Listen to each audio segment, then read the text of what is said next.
Welcome to the Shade Chronicles, an anthology-style podcast featuring short works of fiction and serial prose, specifically with a sci-fi and horror flavor. Your hosts for the podcast are Derek Leftridge and Lawrence Trokey. Hi, this is Derek Leftridge. Hi, this is Lawrence Trokey, and thank you for spending your time with us.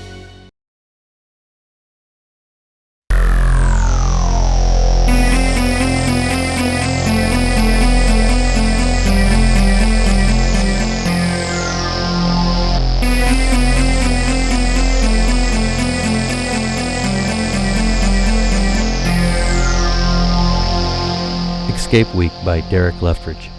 Monday, 1:15 p.m. AC-21, short for Airstrike Commander 21, slows his crawl through the ventilation system and then hesitates as he realizes he is over the conference meeting hub since he can see light coming up a couple of feet ahead of him from a grate in the air duct.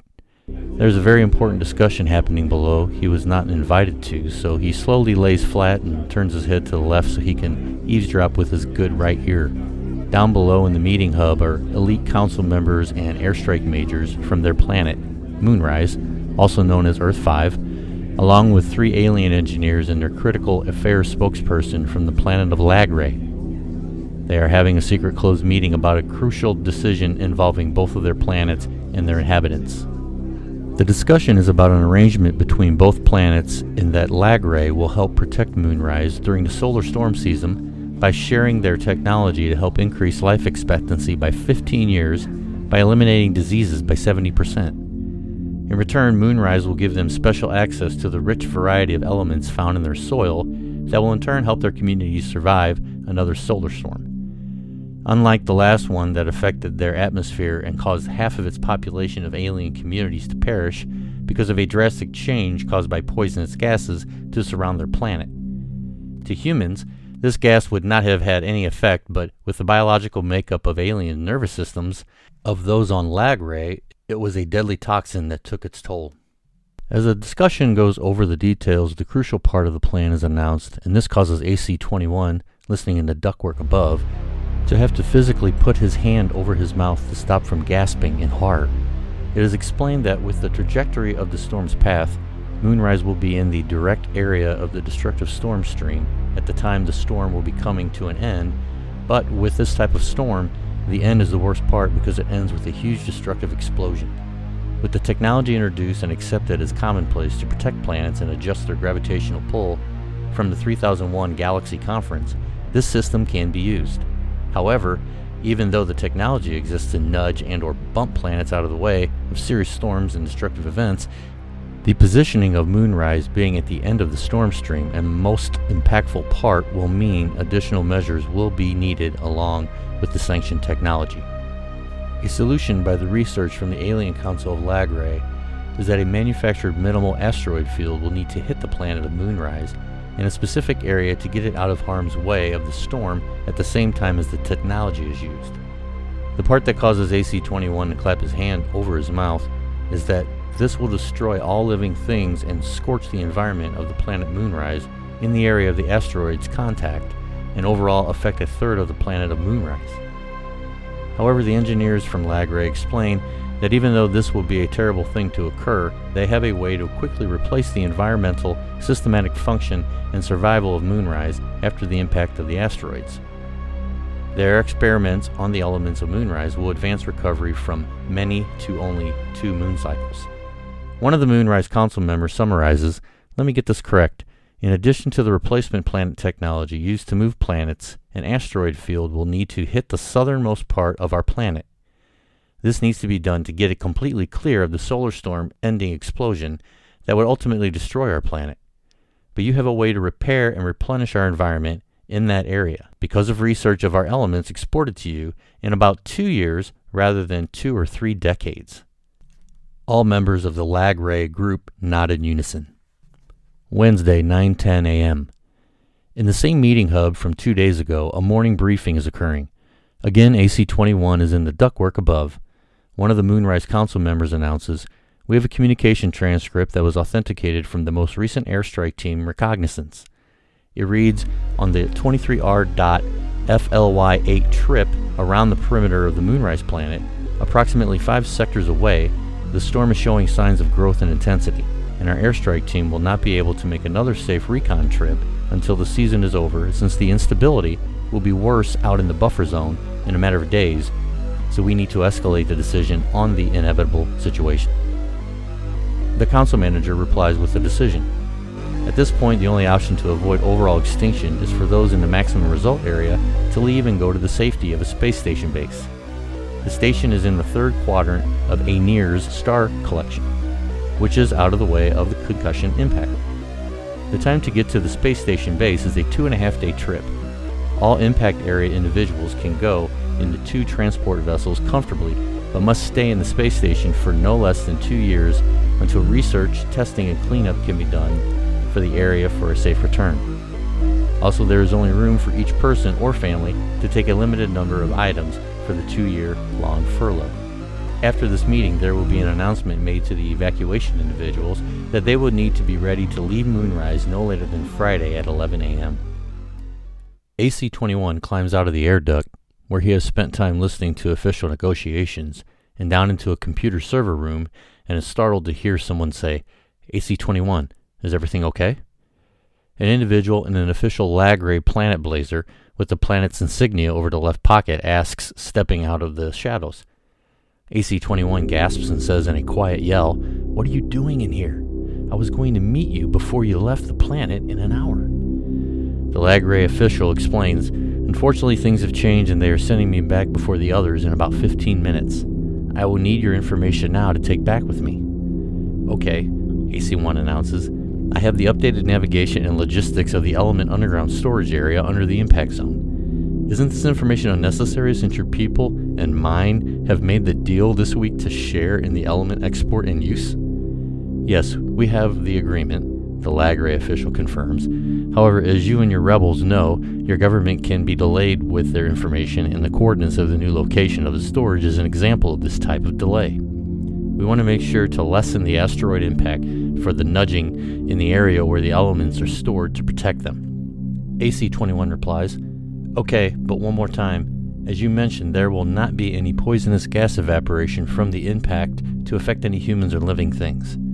We agreed that you would make sure my family and the other few individuals on my list would be safe while in that area.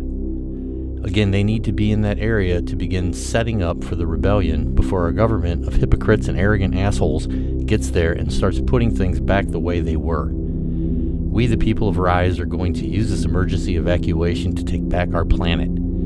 I will be on the shuttle with the evacuees and stay undercover until I get a message from the planet that I can return." "Yes, that is what we agreed to, and my planet has accepted it," Lagray official replies. "Good, because this planet should belong to the people, not the corrupt government officials.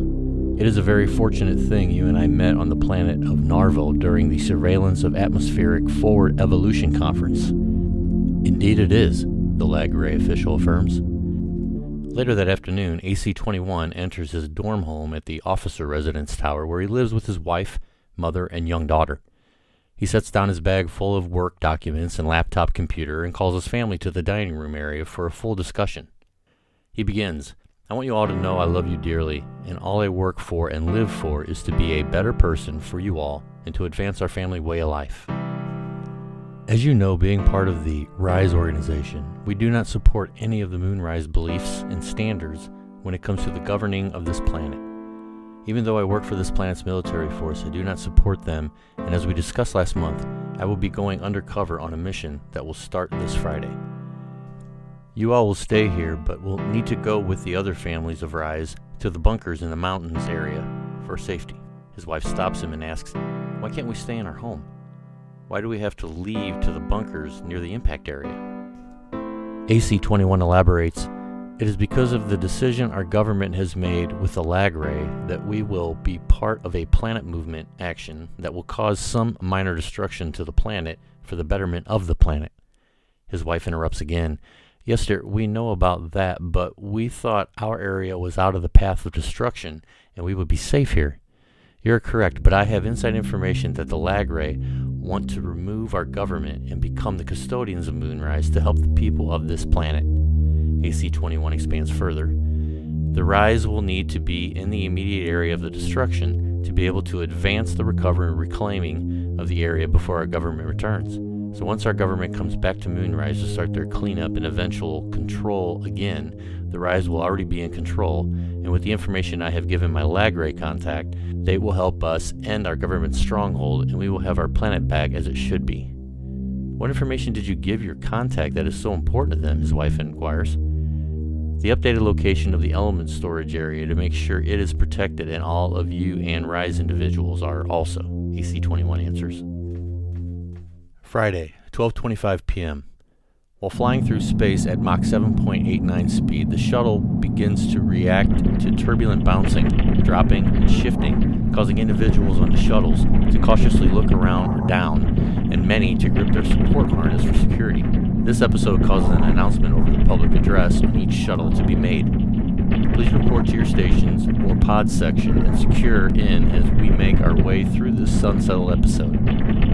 We should be clear of the area in about 5 minutes, and then we will be at the destination in 60 to 70 minutes. The PA whines, then a click is heard as it stops its broadcast.